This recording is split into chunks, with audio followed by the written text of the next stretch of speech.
damn, it is Friday night, the Cadillac Lounge, and we have ace guitar player, a friend of Johnny Winter, Paul Nelson here, and he's taking the 5 minutes out of his busy schedule to talk all about what he's been up to. Well, unfortunately, it's been a couple of years since Johnny's passed, about 4 years now almost. What have you been up to over the last little while? Well, I'm here in the Big Igloo. The Big Igloo? Is that what it is, the Big Igloo? I coined that term. Wow, that's pretty good. I know, I want a quarter every time somebody says it. Well, it's another trip to Canada, which I love. I actually file taxes here. I'm like a temporary citizen. I've played here many times with Johnny, without Johnny, before Johnny, during, that kind of thing.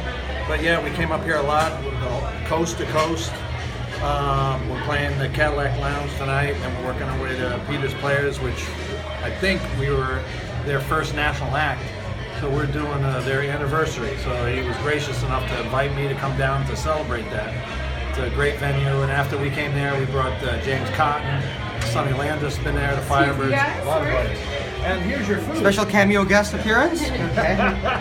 Loved it. Look good. You gotta love this live. It's great. Yeah. So anyway, it's great seeing you. And yeah, we're having a good time. We're playing. I'm touring all over the place. My new album just came out on Sony. And yeah, we got a lot to talk about. Right on.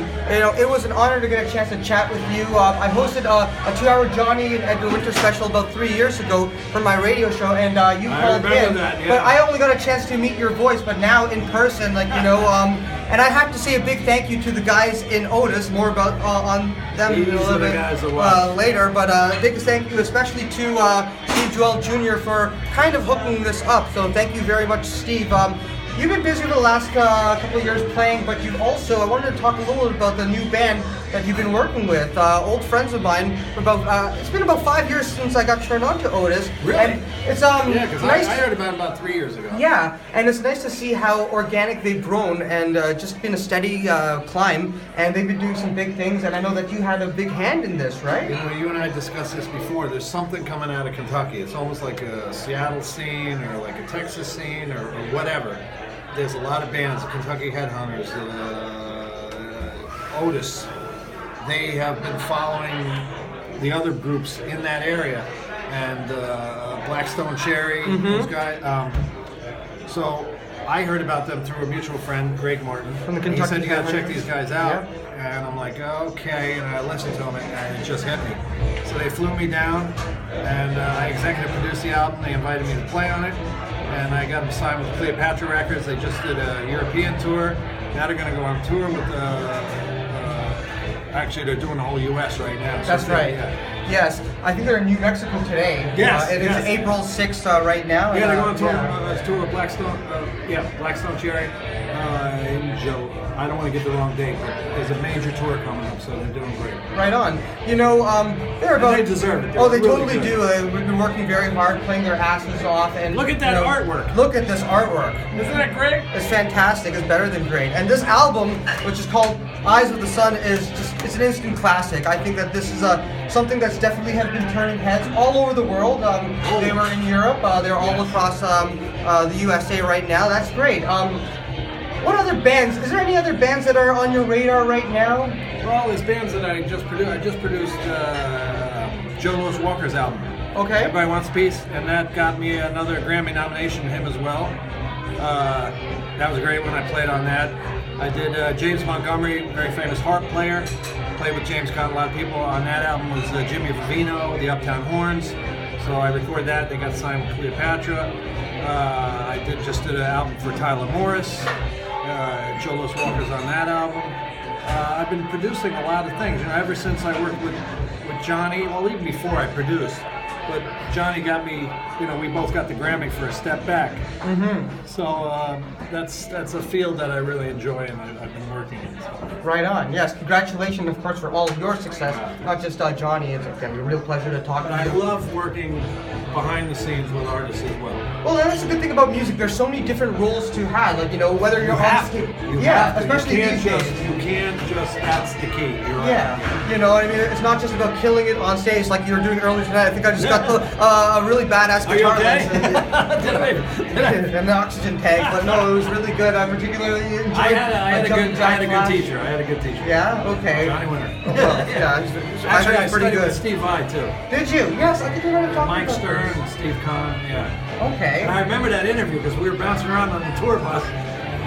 Well, I know that one of the things that we were talking about is at the old interview 3 years ago, we were talking about open G, open D, and using alternate tunings compared to standard. I noticed tonight you have a Les Paul that's an open E tuning. Right. You're doing a lot of slide licks. Gibson has given me some guitars, very graciously. Thank you, Gibson. And so now, since I have a variety of those, I get to tune them. The biggest thing with different tunings is you have to have a bunch of guitars tuned. So you gotta have a G and an A. Now this means that they're tuned to A major, or G major, or E major. Johnny tuned down a whole step. So that's how you play slide guitar. Well, you can play in standard though, right? Well, you can play in standard, but which allows you to play in more keys. The problem is when you do like a G tuning or A tuning, everything's in that key. So that's the key. So then you switch it. You can always capo it, of course, as well too. But yeah, and you don't want to play the same key all night, so you have to switch stuff out. So a lot of times you'll see artists, even like Johnny, it's like, I don't want to bring all these guitars out, so you won't hear a lot of the songs that you like, because some of these tunings or guitars and songs are conducive to playing specific songs in those keys. Like, Mean Town Blues. That's in open A. Highway 61. And you couldn't even... Highway 61. I'll quiz you. Highway 61. Open. Well, I've heard an open E and open D. Right, because Johnny tuned to open E, but then tuned it down a whole step because of his voice. Because his voice, because yes. In the long run, it made his guitars sound more Gibson-y, more I love this music nerd talk. The detuning of a guitar makes it roar. Well, that's the thing. I enjoy a fine slide player too. I mean, the good thing about standard is that most people who learn on standard, except for probably Derek Trucks, I'm sure he's an open E like since 9. But I mean, you have all your tricks. You spend a whole lot of time learning that kind of fretboard from the original artist, from Elmore James, from Robert Johnson, and you stockpile this tackle box or toolbox of all these ideas. How you doing there, buddy? Good. Yeah. So that's how it works. Isn't this great? I love it. Is that the kazoo player? Or? Yeah.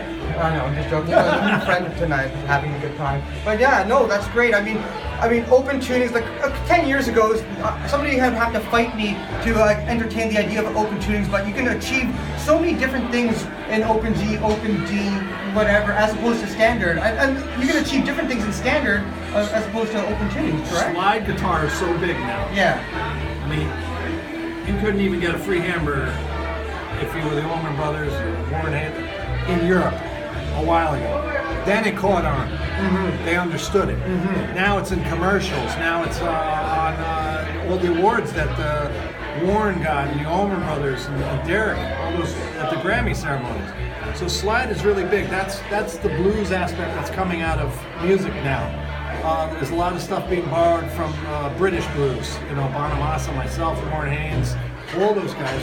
We're grabbing from Paul Roger influence, Free, Bad Company, that kind of thing. Early Zeppelin, early whatever. But slide is a huge part of it.